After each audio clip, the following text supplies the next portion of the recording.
Welcome to Cartoonist Kayfabe. My name is Jim Rugg. I'm Ed Piskor. Continuing our journey through 1963, Ed. But before we dive into Horus, where can people find your latest and greatest? The word is out on the streets, and thousands of these suckers have been pre-ordered in the first week of the announcement. We're going for many thousands more, so you could pre-order Red Room. It's going to come out in May. Links in the description below at my link tree through the Fantagraphics website. 64-page, self-contained first issue. Every single issue will be self-contained. So if you are seeing this video in the distant future and you happen upon Red Room in your back in your long box back issue bins at the comic shop, pick any one up. It'll be a complete story. If you are across the pond or don't want to pay the big sort of shipping charge that comes with sending things across overseas, hit the Patreon, patreon.com/edpiskor. I'm serializing the comic up there as we speak. Murder on the Dark Web for fun and profit. $3 gets you the archive, and I got 2 issues up there at this very moment. Awesome. I am also on Patreon, patreon.com/JimRugg, where you can find some of my mini comics and out-of-print zines, original art process stuff, showing Rambo 3.5, because I posted this just last week for the January subscribers. This fills in the gaps in the Rambo mythology between movies 3 and 4. If you're a Rambo fan, this will keep you on board, keep you from being confused by some of the inconsistencies there. But you can find, like I said, lots of my art. If you like my process Octobriana zine, you'll love my Patreon, patreon.com/JimRugg. So would you say this is Alan Moore's favorite issue of 1963? It feels like it, doesn't it? Horus, Lord of Light, this is a hero that I think is clearly linked to... I would compare him to Thor, the early days of the Thor. If we were thinking of like, what's the comic that this is kind of connected to? Yeah. This happens to be Egyptian gods, rather than your Norse legends. Can we check the cover real quick? Sure. Because I'm going to presume that, though I don't know, this doesn't really look like John Workman lettering on the cover, but they got this bold part right when we're talking Silver Age 1963 comics, and we didn't see this bold dialogue bubble on Dandy Don Simpson lettering, which this is definitely. Well, no, I don't think it is Don Simpson lettering. So I had to call that out because you would see that on the. It's John Workman on the inside, but that's clearly John Workman, and I don't know about that cover. Might even be Rick Veitch. I was gonna say, it's always, it's like Veitch could certainly do lettering if he wanted to on here. So maybe for a cover or running late or whatever. Hard to tell. It's funny as we go through these and we hear from Steve Bissette and Rick Veitch and Don Simpson and get to hear little details of who's doing what as we speculate on some of these things. So maybe someone will weigh in and answer that question for the cover. But always love to get into the creative teams. Alan Moore, of course, continues writing. Rick Veitch on the pencils. Toddleben doing the ink duty. He had also inked the Tales from Beyond, the previous issue that we looked at. So pretty cool to see Toddleben involved. Cool. And we're going to see a little bit of mention about him and his condition. His eyesight is suffering at this point, and that's documented in this issue. It's talked about. So we'll get into that. John Workman on letters and Marvin Kilroy on colors, who I believe is Rick Veitch. Right. And like I said, I see a lot of the Thor as being kind of a counterpoint to this. I would also think the monster comics of maybe the late 50s, early 60s, as we're going to see some giant gods, giant monsters, giant props as we get into the heart of this story. There's a lot in this comic that makes me think of Walt Simonson. This green monster makes me think of Walt Simonson. And you can't have a Walt Simonson Thor comic without the lettering duties of one John Workman. So that's such a perfect stroke. Yeah, I was going to say, I wonder how much of the Workman points you at like Thor, Walt Simonson Thor. And our main character, Horus, who, son of the sun god, Ra? Is that his lineage? Yes, there's a whole vast mythology that pulls from real world religions and mythology. Like this is probably proto Prometheus type shit, and I'm not going to get myself bogged down with too much of that. What I will say is that the Thor parts, where it's like the human elements, freaking love it, man. Egyptologist, right? Kind of the perfect guys for this guy. There's all this stuff, man. Like the idea of like having like incantations, like more just like thinks this stuff through. It does feel like this is something that's near and dear to Moore's heart, because we do get into so much of that mythology and lineage of these characters and the gods, the Egyptian gods. Kind of cool stuff, and not something I see a ton of in comics, although we will see a call out to another comic that does have some connection here in a couple of pages. But yeah, I love this stuff too. The secret identities, the human versions of gods walking amongst us. This is classic stuff that goes beyond just superhero comics. Yeah, for sure. But in terms of this comic, like the first, say, 8 pages will be like your Mighty Thor kind of scenario. And then it becomes an extended Tales of Asgard, but the Egyptian version, probably when you turn the page. Good description. I just wanted to point out the oddity. Several of these early panels, the human panels, feel strange to me. And, I was thinking of who it was. Eric Haven is somebody that I think of with some of this stuff. Fletcher Hanks would be a guy that, it's just a little bit outsider. It's the Toddle Bin finish that makes it kind of extra weird. Yeah, it is very, very weird. And here we go with this gigantic, the barge they call it. But this is where, this is what controls the solar system, the sun up, sun down. And it's a big piece of what these gods manage. And the storyline is that Set, one of the kind of the evil brother, the Loki, disrupts this, gets the crew drunk, and sends the barge off into the night without anybody to pilot it properly. And that's where Horus is going to come in, which is what the kind of the story of this issue is. And it's just going to be panel after panel of more just introducing more and more kind of craziness to the point of like being sort of incomprehensible and just kind of having fun. So there are no rules to this universe. You and I are reading this comic for the first time. There is no other issues of Horus, Lord of Light, even though, there's mention of it. And Moore is just having a gas, introducing a whole universe of stuff in there, and you just have to let it wash over you for the next 15 pages. If you are into Egyptology, you would love this issue, by the way. Oh yeah, they're going to chime in the comments surely. All right, so I mentioned Toddlebin. In the sweatshop here column, the very first article is about John Toddlebin, and it really gets into his eyesight, which he was having. I forget what the condition is. I think it's macular degeneration. But it affected his ability to see, which, is the nightmare of every visual artist. What could be worse? So I was surprised to see that outlined. And then the next item on this list is for another book, Heru, Son of Osir, which is, I guess, somewhat connected to, Egypt gods and gods of Egypt, which is published under Anaya. That was a collective of self-publishers, predominantly African-American self-publishers, a contemporary of Milestone Media at the time. Pretty interesting. And again, there's probably, I don't know, 8 or 10 publishers involved with Anaya. Yeah. And titles that you can find if you start digging around. A couple of mentions of them in our Wizard episodes. So not as successful or well known as Milestone, but an interesting piece of comics history there for anybody that feels so inclined to go down that rabbit hole. But back to our comic at hand. One of the things that I like about this setup is all of the temples, the props, the gods, they're huge. Yeah. I love that scale. That's the part that really reminds me of Kirby and some of the monster comics and stuff. And you see it here. He has to jump on this anchor chain in order to climb onto the gigantic barge.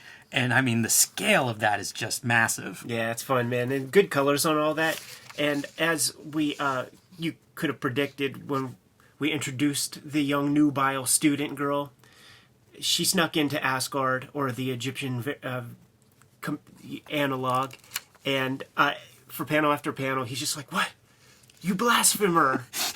Yeah, it's really harsh. Yeah. He's telling her not to talk, and she can't be here and all this stuff. But of course, there are bigger problems at hand than her presence.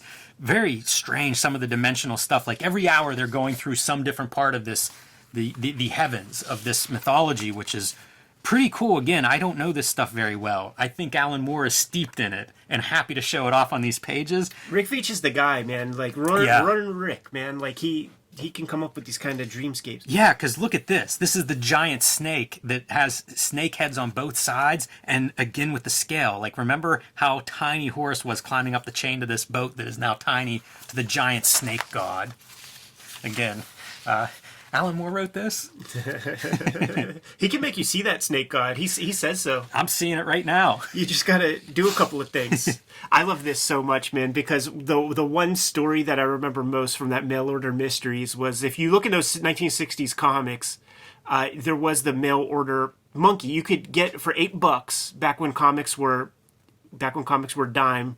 For $8, you could get an actual like live monkey delivered to your house, and the story that they tell is, the mail, and it just comes through USPS, a little carton that has some holes punched into it and stuff. So the mailman comes, delivers the monkey to the house. They take the top off. The monkey jumps the fuck out, climbs up a guy, hides in the acoustic tile of their drop ceiling, and they cannot get it down. Yeah, I bet. They could not get their hands on it. I think it just died up there. Wow. Wow. That's amazing. I have a friend of my family that had a monkey for a while and loved it, but the monkey didn't always behave. Like, it would take like wrenches and go and pound on the guy's roof of his truck and stuff. Like, it was an interesting pet, but I don't know that it's one that people should really have. They would be mad that you called it a pet. Well, what roommate? I don't know. Son. Demon, I think sometimes. He loved that thing, though, man. He was very close to it. So continuing our journey, and again, as I said, each hour it's basically another level of these heavens that he has to navigate through. Very strange this concept for this story, I think. And he keeps running into these different characters that they have relationships, histories of. It's all the gods. So if you read any mythology, there's a lot of action in those intertwined histories and stuff, and that's what we're seeing here. And at one point, our civilian has to pilot the barge because Horus is off fighting, the various threats that come up, and that doesn't end well. Now she's set upon by werewolves, and it's just upping the stakes. Every 3 panels, the stakes are getting upped more and more. There's think about, like, this is a monthly comic or whatever. All of the heavy lifting that Rick Veitch has to do, designing new stuff on every single panel. Yeah, this one is, it's a whole pantheon of gods that he's working with here, and then the visuals of what do the celestial bodies look like that they're navigating through. And look, it's just like, okay, there's some big creation and they're so tiny, but then we get, like, even bigger. Yeah, the scale, like I said, it's amazing, and it makes me think of the Monster comics. Mm-hmm. Yeah, the scale's incredible. I love all of that stuff. There were, bits of that throughout comics, but I always liked the giant scale. And of course, some of these, Anubis would be one of the more well-known of these god characters. And eventually, he makes it through the night. The ship does what it's supposed to do. This is the god that he's named after, by the way, too, which is kind of cool to see that appearance. But they make it back. And now all of these gods are like, there's a mortal on the barge? Well, she's going to have to go through judgment. Judgment. Again, gigantic scale. Got that Kirby energy to it, too. Yeah.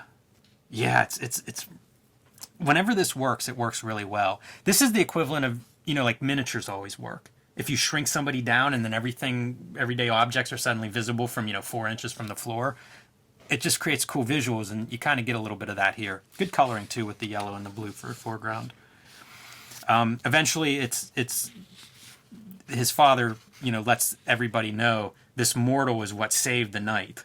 And, it completely shifts around that judgment, and it's all positive. She goes back to the mortal world and has no idea that her boss is actually Horus. Yeah. He's even hard on her, man. You better finish your homework. Yeah, he might double it if she has all this time to go gallivanting around the Egyptian cosmos. Letters pages continue. We make over these every issue because guess why? They're great. Yeah. Like the hieroglyphics to Horus header, very well done. The Neil Gaiman letter is perfect. Yes, man. Neil Gaiman weighing in. And just like, so he's responding to a kayfabe issue of Johnny Beyond, and saying that when you sent Johnny Beyond to London, it wasn't very London. The Queen doesn't live in Big Ben. We don't speak like "Oi, governor," all that kind of stuff. And that's like, whenever, when we make our comics, every now and then maybe you gotta introduce. There's a character who plays a guitar or something.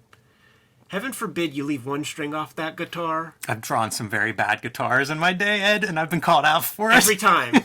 And it's Yes. and it's from this kind of a reader. Yes. So it's Neil Gaiman cutting promos on that kind of goofball. It's fun, and I love it. The name of the story he's talking about is the Johnny Beyond story. England swings like a pendulum. Don't. It's great. Yeah, they do a really. As a package, these books are so strong. We get our bonus pinups in the end. Again, another staple from I think every issue has had these kind of character pinups. So always fun to see. Always looks good, and it's another one in the books.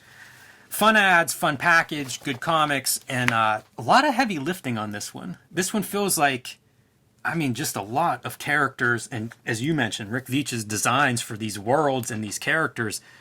A lot of work for one issue. You have to imagine that the Alan Moore script for this one has to be, nearly double the size of the script for any of the other stuff, with all of the arcane a lot of mythology notes. he's bringing into the mix, man. Like, there's a lot of stuff there, and unless Rick Veitch, is he a Egyptologist or something? He knows all this stuff. It's always possible, I suppose. 1993.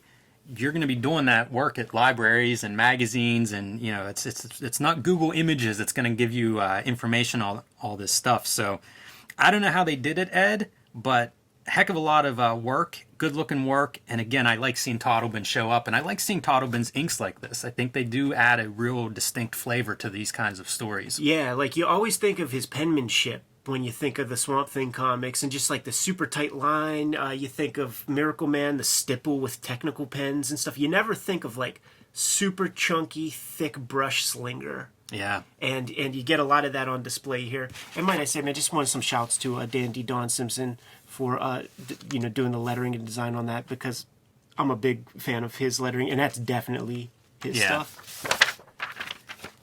Anyhow.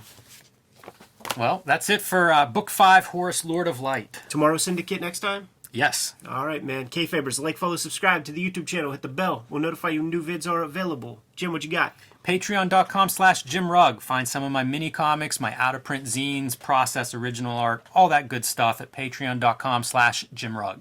Red Room is available for pre-order, and thousands of people have done so. Have you? Links below. You're going to be able to get your pre-order from Fantagraphics through my link tree at the description below. Also, Patreon.com/EdPiscor. You could sign up, read the comics right now. You can subscribe to the Cartoonist Kayfabe e-newsletter at the links below this video. Highly recommend you do in order to keep up with everything we have going on and what looks like a very busy 2021 for Cartoonist Kayfabe. Well, they know what I'm working on, Jimmy. What you working on? Coming soon. You can also, that's why you subscribe to the e-newsletter. As soon as I can announce it, I will. There it is. You can also find Cartoonist Kayfabe t-shirts and merchandise at the links below this video. All right, Jimmy, give him one more set of marching orders and get back to your cloak and dagger. Read more comics.